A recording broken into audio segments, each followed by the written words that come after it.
இன்றைய காலை நிகழ்ச்சியின் அடுத்த பகுதியாக சந்தித்த வேளையில் ரமேஷ் பிரபா இன்றைய சிறப்பு விருந்தினருடன் கலந்துரையாடுவதை பார்ப்போமா?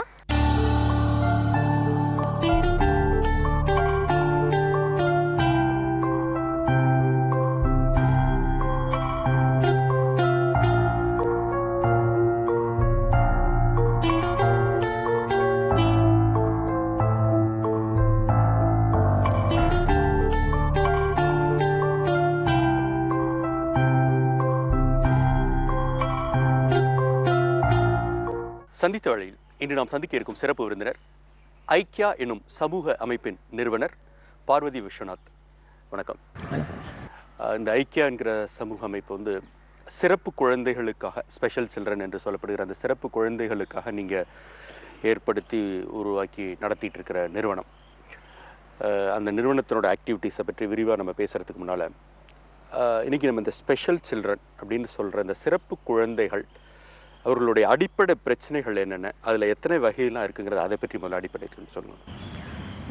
இப்போது சிறப்பு குழந்தைகள்னு நம்ம சொல்லும்போது சிறப்பு குழந்தைங்கிறத விட குழந்தைகளுக்கு ஒரு சிறப்பு கவனம் தேவைப்பட்ட குழந்தைகள் அப்படின்னு சொன்னால் அது கரெக்டாக இருக்கும். இதில் ஒரு தனிப்பட்ட கவனம், சிறப்பு கவனம் தேவைப்படுற குழந்தைங்கன்னு வரும்போது அவங்க டிஃப்ரெண்ட் டைப்ஸ் இருக்காங்க. ஜென்ரலாக எல்லாருக்குமே மென்டல் ரிட்டார்டேஷன் அப்படிங்கிறது தான் தெரியும். பட் அதை தவிர்த்து ஒரு டவுன் சிண்ட்ரம் அப்படிங்கிற ஒரு கண்டிஷன் இருக்குது. It's genetic disorder. அதுக்கப்புறம் ஆட்டிசம்ங்கிற டைப் இருக்குது. அப்புறம் attention deficit hyper active disorder, அப்புறம் ஒரு ஸ்பெசிஃபிக் லேர்னிங் டிசபிலிட்டிஸ். இவ எல்லாருக்குமே சிறப்பு கவனம், தனிப்பட்ட கவனம் தேவைப்படுறது. ஸோ அவங்கள சிறப்பு குழந்தைகள் அப்படிங்கிற அடிப்படையில் கொண்டு வரோம். சரி, இதில் கொஞ்சம் ஒவ்வொன்று பற்றியுமே நம்ம விரிவாகவே பேசுவோம். ஃபர்ஸ்ட் இந்த டவுன் சிண்ட்ரம் அப்படிங்கிறத பற்றி கொஞ்சம். அந்த டவுன் சிண்ட்ரம்ங்கிறது ஒரு குரோமோசோமல் டிஸார்டர். இப்போ நம்ம எல்லாரையும் நார்மலாக எடுத்துட்டோம்னா நமக்கு 46 குரோமோசோம்ஸ் இருக்கும் ஒவ்வொரு செல்லுலேயும். அது ஜென்ரலாக நார்மல் பேட்டர்ன். அது இப்போ டியூரிங் செல் டிவிஷன் கன்செப்ஷன் டைமில் சில குழந்தைங்களுக்கு மட்டும் ஃப்ரீக் ஆக்சிடெண்ட்டில் ஒரு எக்ஸ்ட்ரா குரோமோசோம் ஃபார்ம் ஆகிடும். அது அந்த மாதிரி எக்ஸ்ட்ரா குரோமோசோம் சில செல்ஸில் அட்டாச் ஆகிடும். ஸோ தோஸ் சில்ட்ரன் அவங்களுக்கு ஒரு 47 குரோமோசோம் இருக்கும். அவங்க சில செல்ஸில் அப்படி இருக்கும். அவங்கள டவுன் சிண்ட்ரம் அப்படின்னு சொல்கிறோம். டவுன் சிண்ட்ரம்ங்கிற பேர் எப்படி வந்ததுன்னா, முதல்ல அவங்கள மங்கோல் தான் சொல்லிட்டு இருந்தாங்க. அப்புறம் ஒரு லண்டன் டவுன் அப்படிங்கிற விஞ்ஞானி இந்த பேட்டர்ன் கண்டுபிடிச்சதுனால அவர் பேர் வச்சுருக்காங்க. ஆட்டிசம்ங்கிறது இப்போ totally opposite of down syndrome. இப்போது இது இட்ஸ் ஆல்சோ நியூரலாஜிக்கல் டிஸார்டர் தான். ஆனால் இவங்களுக்கு பார்த்தா எதுவுமே தெரியாது. குரோமோசோம் டவுன் சிண்ட்ரம்ங்கிறது பார்த்தாலே அவங்களுக்கு சில ஃபீச்சர்ஸ் இருக்கும், மங்கோலியன் ஃபீச்சர்ஸ் இருக்கும். ஆட்டிசம் குழந்தைங்களுக்கு பார்த்தா ஒன்றுமே தெரியாது. மைல்ஸ்டோன் டெவலப்மெண்ட் கூட பார்த்தீங்கன்னா வளரும்போது எல்லாமே கிட்டத்தட்ட நார்மலாக இருக்கும். அவங்களுக்கு முக்கியமான பிரச்சனை சோஷியலைசேஷன் அண்ட் கம்யூனிகேஷனில் இருக்கும். பேசுறதில்ல, அதுக்கப்புறம் மற்றவங்க கூட பழகிறதில்ல, அதில் ரொம்ப பிரச்சனை இருக்கும். அதனால் சில குழந்தைங்களுக்கு ஒரு வயசு 2 வயசு ஆன அப்புறம் தான் பிரச்சனை இருக்குது அப்படிங்கிறது தெரிய வரும். அவங்களுக்கு என்னென்னா முக்கியமான பிரச்சனை உலகத்தோடு ஒட்டி, சமூகத்தோடு ஒட்டி அவங்க இருக்க மாட்டாங்க. அதுதான் அவங்களோட முக்கியமான பிரச்சனை. அடுத்து நீங்கள் சொன்ன மாதிரி இன்னொரு வகை சொன்னீங்க, இந்த ஹைப்பர் ஆக்டிவ், அந்த மாதிரி அதை பற்றி சொன்னீங்க. இந்த அட்டென்ஷன் டெஃபிசிட் அப்படிங்கிற டைப் அதில் 3 சப் டைப் இருக்குது. சில பேர் ரொம்ப துருத்துருன்னு ரொம்ப ஹைப்பர் ஆக்டிவாக இருப்பாங்க. இன்னொரு டைப்பில் ரொம்ப ரொம்ப ஒரு மாதிரி டல்லாக இன்ஆக்டிவான்னு நம்ம சொல்லுவோம், அந்த மாதிரி இருப்பாங்க. இப்போ சில குழந்தைங்களுக்கு ரெண்டுமே கம்பைண்டாக கூட இருக்கும். அவங்களுக்கு முக்கியமான பிரச்சனை என்னென்னா அட்டென்ஷன் ஃபோக்கஸ் பண்ணுறது. ஒரு விஷயத்தில் அட்டென்ஷன் கொடுத்து கான்சன்ட்ரேட் பண்ணி, அது முக்கியமாக அவங்களுக்கு படிப்பு விஷயத்தில் ரொம்ப அது தெரியும். அப்புறம் துருன்னு இருப்பாங்க, எதுலேயுமே கவனம் நீண்ட நேரம் செலுத்த முடியாமல் இருக்கும். இந்த மாதிரி குழந்தைங்களை அட்டென்ஷன் டெஃபிசிட் இருக்குது அப்படின்னு சொல்கிறோம். சரி, இப்போ சில விஷயங்கள் இயல்பாக நடக்கிற விஷயம், அவங்க பிறப்பில் நடக்கிற விஷயம்.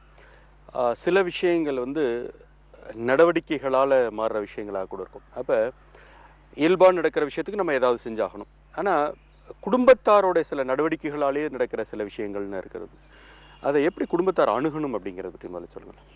இப்போது நீங்கள் எங்கள் ப்ரோக்ராமில் பார்த்தா கூட ஃபேமிலி ஃபுல்லாகவே நம்ம அதை இன்வால்வ் பண்ண போகிறோம். ஏன்னா முதல்ல பிரச்சனை இருக்குது அப்படிங்கிறத குடும்பம் ஃபுல்லாகவே அக்செப்ட் பண்ணிக்கணும். அவங்க அதை புரிஞ்சுட்டு அக்செப்ட் பண்ணிட்டாங்கனாக்கா அதுக்கப்புறம் அந்த பிரச்சனையை நம்ம தீர்க்கிறது ஈஸியாக இருக்கும். எந்த வயசில் அதை கண்டுபிடிக்க முடியுமா இருக்குங்கிறதே? ஒரு எக்ஸ்பர்ட்டாலேயோ ஒரு டாக்டராலேயோ வந்து நிறைய கண்டிஷன்ஸ் வந்து பிறந்த ஒரு கொஞ்சம் மாதத்துக்குள்ளேயே கண்டுபிடிச்சிடலாம். இப்போ டெவலப்மெண்டல் டிலே அப்படின்னா ஒரு 3 மாதத்தில் வந்து கழுத்து நிற்கணும், மூஞ்சி பார்த்து சிரிக்கணும், கரெக்டாக அந்த 6 மாதத்தில் உட்காரணும் அப்படிங்கிறது இல்லாமல் லேட் ஆச்சுனாலே வந்து சில குழந்தைங்களுக்கு கண்டுபிடிச்சிட முடியும். அப்புறம் நாங்கள் ஹைரிஸ்க் பேபிஸ்ன்னு சொல்லுவோம். அதாவது சில ஃபேமிலியில் அந்த ப்ரீமெச்சூர் பேபியாக இருந்தாலோ அண்டர் வெயிட் பேபியாக இருந்தாலோ கூட நாங்கள் வந்து அந்த சயின்ஸ் பார்த்துட்டு இருப்போம். ஓகே, இதுக்கு ஏதாவது பிரச்சனை வரலாமா அப்படின்ட்டு. அந்த மாதிரி சில குழந்தைங்களுக்கு வந்து பிறந்த உடனே ஒரு கொஞ்சம் மாதத்துக்குள்ளேயே ஒரு வயசுக்குள்ளேயே கண்டுபிடிச்சிடலாம். ஆனால் டெஃபினட்டாக ஒரு 2 வயசுக்குள்ளே கண்டுபிடிச்சிட முடியும். இந்த லேர்னிங் டிசபிலிட்டிங்கிற குறைபாடு மட்டும் கொஞ்சம் ஸ்கூலுக்கு போன அப்புறம் தான் வந்து டீச்சர்ஸால் கண்டுபிடிக்க முடியுது. அது கூட ஒரு எக்ஸ்பர்ட்டால் கண்டுபிடிச்சிட முடியும். பட் ஒரு டாக்டருக்கோ ஒரு பேரண்ட்டுக்கோ வந்து அதை ஒத்துக்கணும் அப்படிங்கிற ஒரு நிலை வந்து அந்த சமயத்தில் தான் வருது. சரி, இப்போ நீ குடும்பத்தை பற்றி சொல்லிட்டு இருந்தீங்க. இப்போ குடும்பம் வந்து என்னென்னா, முதலாவது வந்து ஒரு பிரச்சனை இருக்குது அப்படின்னா, இப்போது நிறைய பேருக்கு என்னென்னா ஒரு டயக்னாசிஸ் அப்படிங்கிறது லேட்டாக தெரிஞ்சால் கூட ஒரு உள்ளுணர்வு ஒன்று இருக்கும். இந்த குழந்தை சரியாக இல்லை, சில இண்டிகேஷன்ஸ் இருக்குது, ஏதோ டிஃப்ரெண்ட்டாக இருக்குது, ஏதோ வித்தியாசமாக இருக்குது அப்படிங்கிறது ஒரு நிறைய தாய்மார்களுக்கு அதுக்கு தெரியும். அந்த குடும்பத்தில் இருக்கிற பெரியவங்களுக்கும் தெரியும். அந்த மாதிரி இருக்குதுன்னு தோணிச்சுன்னா உடனே வந்து அவங்க வந்து ஒரு டாக்டர்கிட்டயோ ஒரு ப்ரொஃபஷனல்கிட்டயோ ஒரு சைக்காலஜிஸ்ட்கிட்டயோ போயிட்டு அணுகினாங்கன்னா அது என்ன பிரச்சனை அப்படிங்கிற ஒரு டயக்னாசிஸ் கிடைச்சதுன்னா அதை வந்து அணுகிறது ஈஸியாக இருக்கும். ஆனால் அவங்க வந்து அதுக்கான வழிமுறையும் சொல்லுவாங்க. அதே சமயம் குடும்பத்தில் எல்லாருமே அதை ஒத்துக்கணும். ஒரு அம்மா மட்டும் அதுக்காக பாடுபட்டானா வந்து அந்த இது கிடைக்கிறது ரொம்ப லேட் ஆகும். ஒரு அம்மா அப்பா குடும்பத்தில் ஒரு கூட்டு குடும்பமாக இருந்தால் தாத்தா பாட்டி எல்லாருமே வந்து அந்த பிரச்சனையை புரிஞ்சுட்டு அது என்ன வழியில் வந்து ப்ரொஃபஷனல் சொல்கிறாங்களோ அதே மாதிரி பண்ணினாங்கன்னா அந்த குழந்தை வந்து சீக்கிரமாக இம்ப்ரூவ் ஆக முடியும். உங்கள் அனுபவத்தில் இந்த விஷயம் தெரிஞ்ச ஒரு ப்ரொஃபஷனல்கிட்ட போகணுங்கிறதே முதல்ல எவ்வளோ பேருக்கு தெரியுது? இப்போ வந்து வந்திருக்கு, அவேர்னஸ் வந்திருக்கு. முன்னாடிலாம் இப்போது ஒரு 20 இயர்ஸ் பேக் 10 இயர்ஸ் பேக்லாம் இருக்கல. இப்போ வந்து நிறைய அவேர்னஸ், ஏன்னா மீடியா மூலமாக அப்புறம் நிறைய ஆர்கனைசேஷன்ஸு கவர்மெண்ட் கூட நிறைய விழிப்புணர்ச்சி கொடுக்கறதுனால இப்போது தெரியுது போகணும் அப்படிங்கிறது இப்போ தெரிஞ்சுக்கிறாங்க. ஆனாலும் கரெக்டான இடத்துக்கு போகணும் அப்படிங்கிறது தெரியல. எங்கே போகணும், எப்படி அதை அணுகணும் அப்படிங்கிறது அவ்வளோ தெரியல. சரி, உங்களுடைய அந்த ஐக்கியா அமைப்பினுடைய தோற்றம், அதனுடைய செயல்பாடுகள் என்னென்னலாம் அப்படிங்கிறத பற்றி விரிவாக சொல்லுங்கள். இப்போ ஐக்கியா வந்து நாங்கள் 1990 உருவானது. அது முதல்ல வந்து ஆரம்பித்தது எப்படின்னா வந்து அதாவது ஐக்கியான்ற பேரே பார்த்தீங்கன்னா இன்டகிரேஷன், ஐக்கியம் அப்படிங்கிற மாதிரி தான் நாங்கள் அதை வச்சுருந்தோம். ஸோ இந்த மாதிரி தனிப்பட்ட கவனம் தேவைப்படுற குழந்தைங்கள மெயின் ஸ்ட்ரீமோட வந்து நம்ம சேர்க்கணும் அப்படிங்கிற இதில் வந்து ஆரம்பித்தது தான் ஐக்கியா. அப்புறம் கொஞ்சம் கொஞ்சமாக அதோட அந்த ரிக்ரியேஷன் சொல்லுவோம் இல்லையா, அந்த மாதிரி ஆக்டிவிட்டீஸில் அண்ட் நார்மல் குழந்தைங்களோட பழக விடுறது அந்த மாதிரி பண்ணி ஆரம்பித்த ஆக்டிவிட்டி ரொம்ப சக்ஸஸ்ஃபுல்லாக இருந்ததுனால எல்லோரும் வந்து நீங்கள் அது ஃபுல் டைமாக நீங்கள் செஞ்சீங்கன்னா எங்களுக்கு யூஸ்ஃபுல்லாக இருக்கும்னு சொன்னதுனால ஒரு ஃபுல் டைம் ஸ்பெஷல் ஸ்கூலாக வந்தது. அங்கே வந்து ஏர்லி இன்டர்வென்ஷன் நான் சொன்னேன் இல்லையா, ரொம்ப சீக்கிரம் கண்டுபிடிச்சி அந்த இன்டர்வென்ஷன் கொடுக்குறது, ட்ரீட்மெண்ட் கொடுக்குறது, அது நாங்கள் பண்ணுறோம். அப்புறம் ஸ்பெஷல் எஜுகேஷனுங்கிறது வந்து அவங்களுக்கு அந்த எல்லா கான்செப்ட்டுமே லைக் பேசுறது, அதுக்கப்புறம் வந்து எழுதுறது, படிக்கிறது, தனக்கு தானே சாப்பிட்றது எல்லாமே வந்து அவங்க ஒரு ஸ்கூலில் வந்து தான் கற்றுக்குறாங்க. முதல்ல வரும்போது அவங்களுக்கு இதெல்லாம் எதுவுமே தெரியறது கிடையாது. ஸோ ஸ்பெஷல் ஸ்கூலுங்கிற இடத்துல நம்ம இது எல்லாமே சொல்லிக் கொடுக்குறோம். இப்போ ரொம்ப சீக்கிரம் வந்துட்டாங்கன்னா ஒரு 3 இயர்ஸ்க்குள்ளே வந்து நாங்கள் ஓரளவுக்கு ஒரு ப்ரீ ரைட்டிங் ஸ்கில், எழுதுறதுக்கு, கொஞ்சம் படிக்கிறதுக்கு, பேசுறதுக்கு நாங்கள் சொல்லி கொடுத்துட்டோன்னா கொஞ்சம் மெயின் ஸ்ட்ரீம் ஸ்கூலுக்கு நாங்கள் அனுப்ப முடியாது. இப்போ இன்க்ளூசிவ் எஜுகேஷன் சொல்கிறோம், அந்த மாதிரி வந்து மெயின் ஸ்ட்ரீம் ஸ்கூலுக்கு அனுப்பிட முடியாது. அதுலேயும் போக முடியாமல் கொஞ்சம், அதாவது இப்போ நீங்கள் மனவளர்ச்சி குறைஞ்ச குழந்தைங்க தனிப்பட்ட கவனம்லேயே வந்து நிறைய வேரியஸ் லெவல்ஸ் இருக்காங்க. ரொம்ப மைல்டாக அஃபெக்ட் பண்ணவங்கள நார்மல் ஸ்கூலில் அனுப்ப முடியும். கொஞ்சம் சிவியராக இருக்காங்க, இன்னும் கொஞ்சம் கவனம் தேவைப்படும் அப்படிங்கிற அவங்க ஸ்பெஷல் ஸ்கூலில் தான் படிக்க முடியும். அதனால் ஸ்பெஷல் ஸ்கூல் இருக்குது. அதுக்கப்புறம் கொஞ்சம் வளர்ந்த குழந்தைங்களுக்கு ஒரு 17-18 வயசு ஆச்சுன்னா அவங்களுக்கு வந்து அந்த தொழிற்பயிற்சி கல்வி கொடுக்குறோம். அதுக்கும் மேலே வந்து இப்போ இந்த மாதிரி பசங்களுக்கு வந்து வெளியில் வந்து வேலைவாய்ப்பு கிடைக்கிறது ரொம்ப கஷ்டமாக இருக்கிறதுனால அவ்வளோ ட்ரைனிங் கொடுத்துட்டு அவங்கள நாங்கள் வீட்டுக்கு அனுப்பிட்டோம்னா அவங்க எல்லாமே படித்ததெல்லாம் வேஸ்ட்டாக போயிடும். அதனால ஒரு ஒர்க் சென்டர் அப்படின்னு வச்சு அவங்களுக்கு அங்கேயே எங்கள் சூப்பர்விஷனே வேலை பண்ணி அவங்களுக்கு அதுக்கு தகுந்த மாதிரி ஒரு வருமானம் கொடுக்குற மாதிரி அந்த முயற்சியிலையும் ஈடுபட்டிருக்கோம். இப்போ ஒவ்வொரு நிலைகளாக வருவோம். இந்த ஏர்லி இன்டர்வென்ஷன் அப்படின்னு சொன்னீங்க இல்லையா, அதை பற்றி முதல்ல விரிவாக சொல்லுங்களேன். அந்த ஏர்லி இன்டர்வென்ஷனுங்கிறது ரொம்ப ரொம்ப முக்கியமான ஒரு ப்ரோக்ராம்.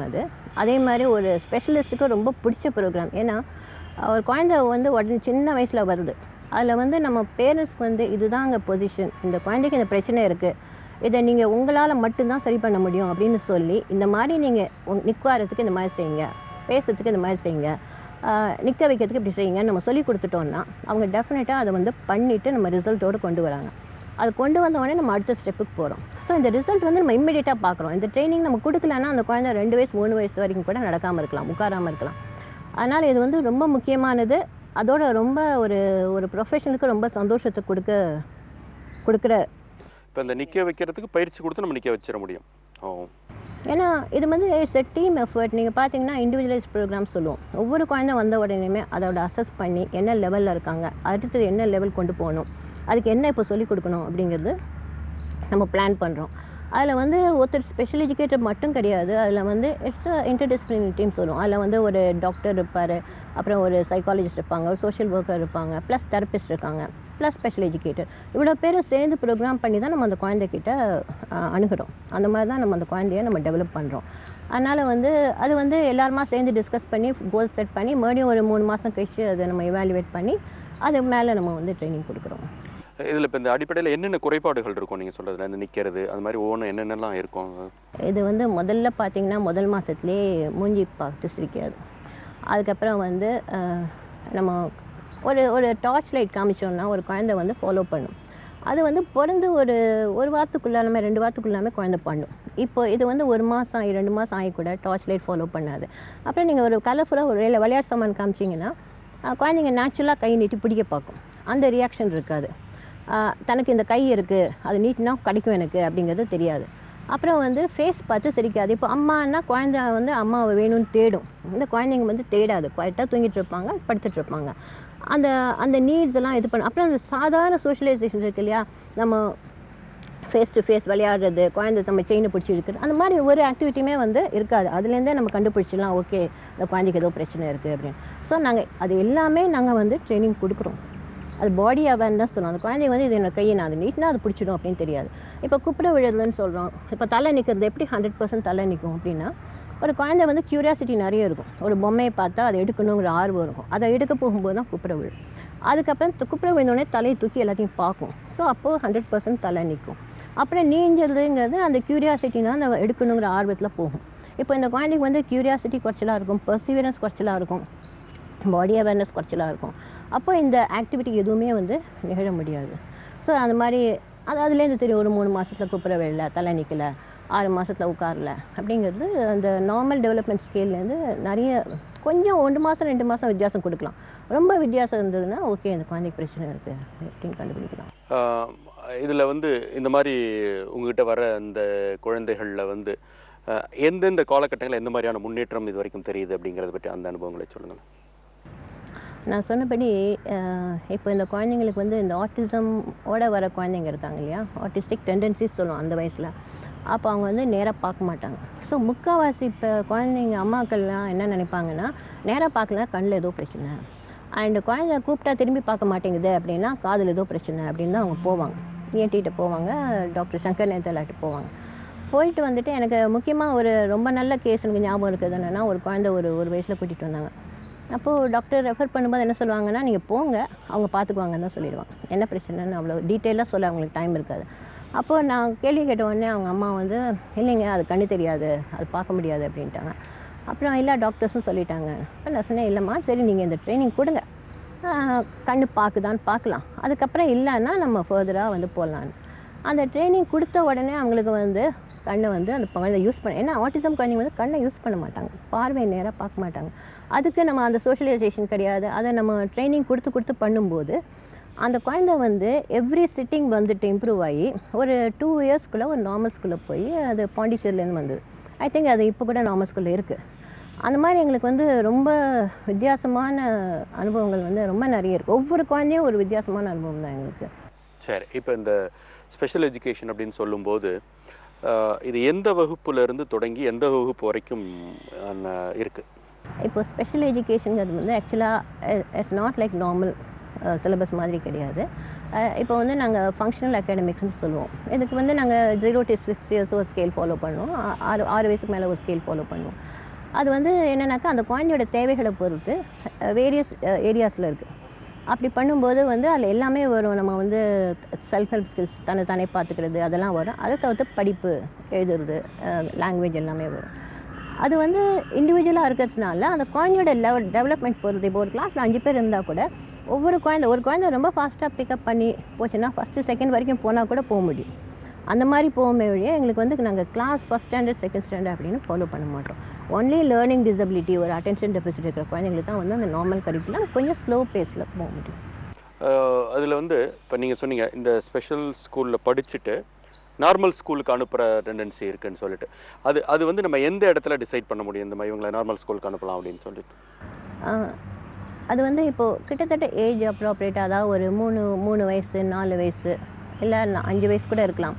அதுக்குள்ளே ஓரளவுக்கு வந்து தன்னோட தேவைகளை அவங்களே பார்த்துக்கிறாங்க, ப்ளஸ் பேச முடியுது, எக்ஸ்ப்ரெஸ் பண்ண முடியுது, அண்ட் ரைட்டிங் ஸ்கில்ஸ் வந்துடுச்சு. ஏன்னா இப்போ நார்மல் ஸ்கூலில் போனால் அவங்க வந்து யூகேஜி எல்கேஜியில் வந்து வேர்பலாக தான் சொல்ல போகிறாங்க, ரைம்ஸ் அதெல்லாம் கூட பிக்கப் பண்ணிடுவாங்க. ஆனால் யூகேஜியில் வரும்போது ரைட்டிங் திடீர்னு வரும்போது இவங்க நார்மல் ஸ்கூலில் அது வர முடியாது அவங்களுக்கு.